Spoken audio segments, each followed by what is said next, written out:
भाकरी बनवताना ती अगदी छान थापली जाते, पण आपण जेव्हा भाकरी हातावरती उचलतो तेव्हा ती अशा प्रकारे तुटते. तुम्ही भाकरी बनवतानाही तुमची भाकरी अशीच तुटते का? आणि तुम्हाला अगदी छान टम्म फुगणारी भाकरी करायची आहे का? तर मी तुम्हाला अगदी छान सोपी ट्रिक सांगणार आहे. यासाठी व्हिडिओ शेवटपर्यंत बघा आणि हो व्हिडिओ आवडला तर लाईक करा, शेअर करा आणि चॅनलला जरूर सबस्क्राईब करा. भाकरी बनवताना आपण गॅसवरती तवा ठेवतो. त्या तव्यावरती आपण पाणी टाकायचं आहे. पाणी गरम करून घ्यायचं आहे.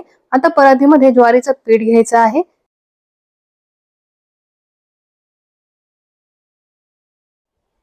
मी 2 भाकरी करणार आहे. यासाठी 2 वाटी पीठ परातीमध्ये घेतलेलं आहे आणि हे 1 वाटी पाणी गरम करून घेतलेलं आहे. ते आपण ज्वारीच्या पिठावरती टाकूया. पाणी खूप जास्त टाकायचं नाही आधीच. हे गरम पाणी आहे त्यामुळे पीठ चिकट होऊ शकतं. त्याच्यामुळे आधी थोडंसंच पाणी गरम करून घ्यायचं आणि ते टाकायचं. त्यानंतर आपण थंड पाणी घेऊन हे पीठ मळून घेणार आहोत. पाणी गरम आहे म्हणून आपण चमच्याने मिक्स करूया. त्यानंतर हाताने आपल्याला हे पीठ मळून घ्यायचं आहे. आता आपण थंड पाणी टाकणार आहोत याच्यामध्ये.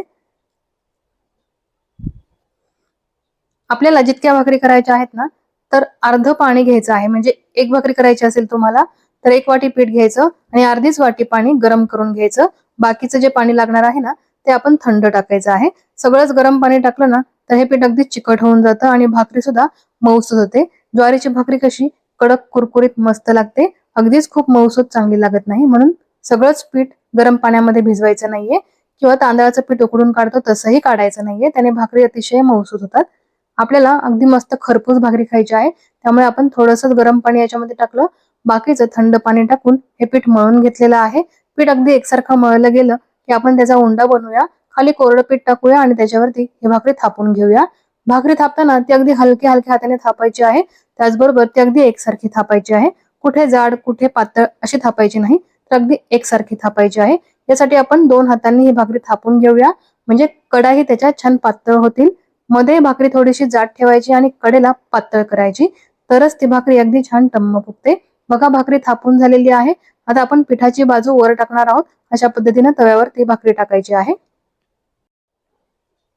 तवा गरम झाल्यानंतर आपण भाकरी त्याच्यावरती टाकलेली आहे. पिठाची बाजू वरती केलेली आहे. आता याला आपण पाणी लावून घेऊया. भाकरी करताना एका साईडला भाकरीला पाणी लावायचं असतं. जी पिठाची बाजू आहे ना, त्याला आपण अगदी व्यवस्थित पाणी लावून घेणार आहोत. पाणी थोडंसं सुकलं की आपण भाकरी पलटी करणार आहोत.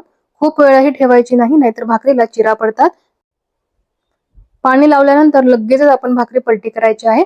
भाकरीला चिरा पडल्या की ती भाकरी फुगत नाही. त्याच्यामुळे पाणी लावल्यानंतर आपण लगेचच पलटी केली आणि एक साईड चांगली भाजून घेतल्यानंतर आपण दुसऱ्या साईडने ही भाकरी भाजायला टाकली आणि नंतर बघा ती किती फुगलेली आहे. अगदी छान टम्म फुगते भाकरी. तुम्ही अशा पद्धतीने नक्की करून बघा. दोन्ही बाजूने भाकरी अगदी चांगली खरपूस भाजून घेतलेली आहे आणि ज्वारीची गरमागरम भाकरी खाण्यासाठी तयार झालेली आहे. तर तुम्ही या ट्रिकने ज्वारीची भाकरी नक्की करा आणि मला कमेंट करून सांगा की तुम्ही बनवलेली ज्वारीची भाकरी कशी झाली आहे. ते चांगली झालीच असणार, कारण आपण रेसिपी अगदी परफेक्ट सांगितलेली आहे. तुम्हाला अजून कोणत्या रेसिपीज बघायला आवडतील ते मला नक्की कमेंट करून सांगा. आणि आजची भाकरीची रेसिपी आवडली असेल तर व्हिडिओला लाईक करा, शेअरही करा. जास्तीत जास्त मित्रमंडळींना शेअर करा आणि चॅनलला जरूर सबस्क्राईब करा. धन्यवाद.